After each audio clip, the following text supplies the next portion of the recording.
आज हम चलते हैं एक घने हरे भरे जंगल में, जहां एक ऐसी कहानी हमारा इंतजार कर रही है जो नस्लों से सुनाई जाती रही है। ये कहानी हमें सिखाती है कि असल ताकत सिर्फ जिस्म में नहीं होती, बल्कि दिल की नेकी में होती है। तो आइए सुनते हैं एक ताकतवर शेर और एक मासूम खोए हुए बच्चे की ये दास्तां। अच्छा, कहानी में आगे बढ़ने से पहले एक लम्हे के लिए सोचिए तो, क्या जंगल का बादशाह, एक जबरदस्त शेर और एक छोटा सा बेबस बच्चा, क्या इनमें दोस्ती हो सकती है? यही सवाल हमारी आज की कहानी का मरकज है। तो चले कहानी का पहला हिस्सा शुरू करते हैं। मिलते हैं हमारी कहानी के मरकजी किरदार से, जो जंगल का बेताज बादशाह है। एक ऐसा शेर जिसकी शख्सियत उसकी ताकत से कहीं ज्यादा गहरी है।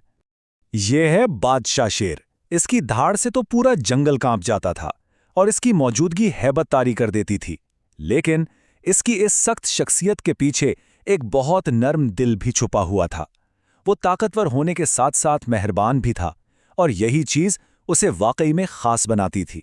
तो हुआ कुछ यूं कि एक बिल्कुल आम से दिन, जब सूरज चमक रहा था और बादशाह शेर अपनी सल्तनत में गश्त पर था, तभी एक ऐसी आवाज गूंजी जिसने जंगल की खामोशी को तोड़ा और हमारी कहानी का रुख ही मोड़ दिया।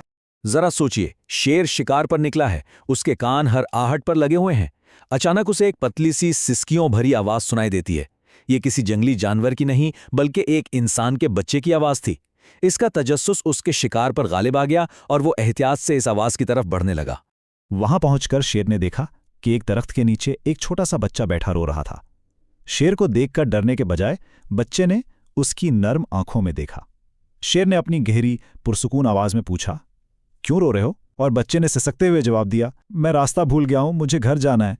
अब ये वो मोड़ था जहां से कहानी ने एक नया रुख लिया।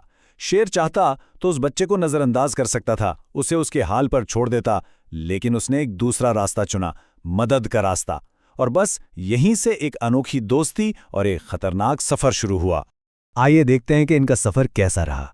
शेर ने एक लम्हा भी नहीं सोचा और फौरन बच्चे की मदद का फैसला कर लिया। वो उसके साथ कदम से कदम मिलाकर चला, जैसे उसकी ढाल बनकर। जब भी कोई भूखा भेड़िया या चालाक लोमड़ी करीब आने की कोशिश करती, शेर की एक गूंजदार धाड़ उन्हें दूर भगा देती। घने जंगलों और पथरीले रास्तों से होते हुए आखिरकार वो दोनों बच्चे के गांव के करीब पहुंच ही गए। इनका लंबा और मुश्किल सफर अब अपने इख्तिताम को पहुंचने वाला था। बच्चा अपने घर की जानी पहचानी खुशबू को महसूस कर सकता था, और कहानी अपने सबसे जज्बाती मोड़ की तरफ बढ़ रही थी। जरा इस मंजर का तसव्वुर करें। बच्चे के वालिदैन अपने जिगर के टुकड़े को एक अजीम शेर के साथ महफूज देखकर खुशी से रो पड़ते हैं। वो उसका शुक्रिया अदा करते हैं, लेकिन शेर, उसे ना कोई इनाम चाहिए था, ना कोई तारीफ। वो तो बस एक नर्म मुस्कुराहट के साथ सर हिलाता है और चुपके से जंगल की गहराइयों में वापस चला जाता है। यही तो उसकी असली अजमत थी।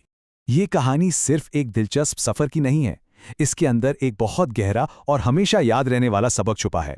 एक ऐसा सबक जो हमें सिखाता है कि असल में ताकत कहते किसे हैं। तो इस कहानी का असल निचोड़ क्या है? वो ये है कि सच्ची ताकत जिस्मानी कुव्वत या दूसरों पर हुकूमत करने का नाम नहीं, बल्कि असल ताकत तो एक मेहरबान और हमदर्द दिल रखने में है। मतलब इस कहानी का पैगाम बिल्कुल साफ और सीधा है।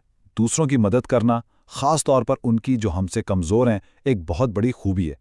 इससे कोई फ़र्क नहीं पड़ता कि हम कितने ही ताकतवर क्यों ना हों, हमारी असल ताकत हमारी मेहरबानी से ही नज़र आती है। और अब ये कहानी हमें एक सवाल पर छोड़ जाती है। बादशाह शेर और उस खोए हुए बच्चे की इस दास्तान को जानने के बाद जरा सोचिए कि ताकत का असल मतलब आखिर है क्या?